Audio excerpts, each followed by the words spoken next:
Here at INSEAD in Fontainebleau for the 2008 Leadership Summit devoted to global citizenship. And we're talking about Africa and engaging with Africa. Specific question, can business leaders afford to ignore this continent? We're here today with Emeka Onwuka, Group Managing Director and CEO of Diamond Bank. Welcome. Thank you. We've seen in Africa a growth in recent years of the GDP fueled by commodities, improved political situation and governance. And one point that was brought up was the negative correlation between African and Western equity markets. When the Western equity markets go down, African equity markets go up, and they have been doing very well in the past years, in the past 3 years. Could you please give us an idea of the situation specifically in Nigeria? On the macro level, we achieved a certain level of stability in the past 5 years. It's all good news about Nigeria. Currently, our foreign reserve is out about $60 billion. GDP last year we achieved a growth of about 6%. The year before, about 5.6% or thereabout. This year, we're targeting about 9%, but we believe we could achieve about 7%. As a matter of fact, that economy has the capacity to grow at double digits. So clearly, the macro factors, are very, very positive about very positive in Nigeria. And the economy, has really assumed a very good momentum. We are all aware of commodities businesses in Africa.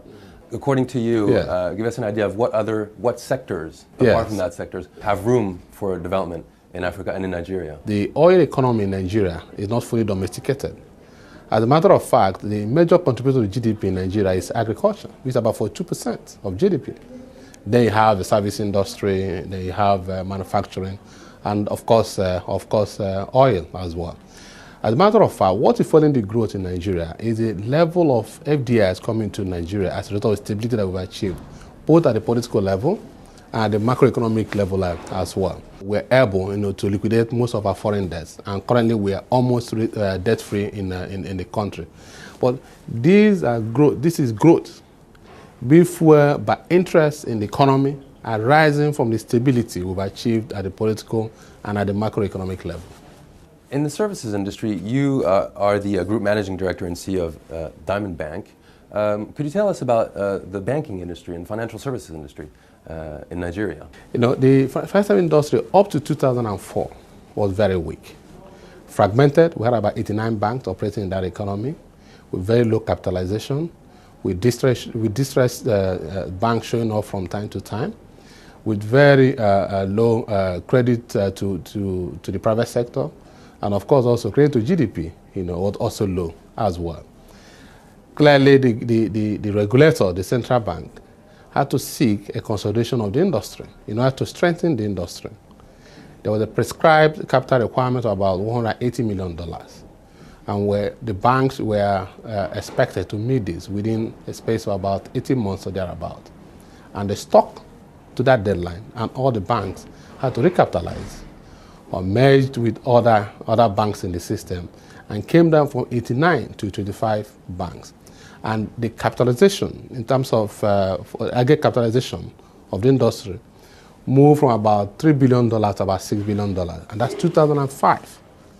Today, the market has also induced further need for capitalization. And currently, in terms of aggregate capitalization, we're looking at about $12 billion for the banking industry in Nigeria. The banks are now leading in funding the growth of the economy, both in terms of funding the services, the manufacturing, and also the infrastructure requirements, which is currently being put in place, are being funded by the banks as well. Following the stability which I talked about earlier, there's now an emerging middle class in Nigeria and presents an opportunity to expand retail and consumer banking in Nigeria. And this has also presented another growth area for the banking industry. Could you tell us what the challenges facing private business, private enterprise doing business in Africa, what those major challenges are now? The inadequate infrastructure that we have in Africa, particularly in Nigeria. Power is an issue. The road infrastructure is an issue. Public transportation as well. It's not really, it's not adequate. These challenges are currently being addressed by both the government and also the private sector as well. Emeka Onwuka, Group Managing Director and CEO of Diamond Bank. Thank you very much. Thank you very much.